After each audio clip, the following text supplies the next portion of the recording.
महाराष्ट्रात आणि खास करून माझ्या भिवंडी लोकसभा क्षेत्रात बुलेट ट्रेन माझ्या लोकसभा क्षेत्रातून जातोय।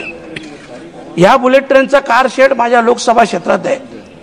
महोदय, या बुलेट ट्रेनसाठी हजारो करोड रुपये खर्च केला जातो, परंतु या बुलेट ट्रेनच्या याच्यात जे काही गैरव्यवहार झालेले आहेत, मी प्रांत असतील, कलेक्टर साहेब असतील, तिथले पोलीस कमिशनर असतील, यांच्याकडे लेखी तक्रार दिलेली आहे। जे मोदी साहेबांचं ड्रीम प्रोजेक्ट आहे आणि त्या ड्रीम प्रोजेक्ट खरं म्हटलं तर हे देशाच्या शिरपेचात एक मानाचा तुरा आहे।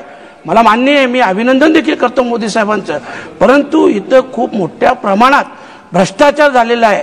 काहीशे करोड रुपये हे परत रिव्हॅल्युएशन करून 2020 ला एका जागेचा एका स्ट्रक्चरचं व्हॅल्युएशन 100 रुपये केला जातो, परत 2024 ला त्याच जागेचा त्या स्ट्रक्चरचं व्हॅल्युएशन 500-600 रुपये केला जातो।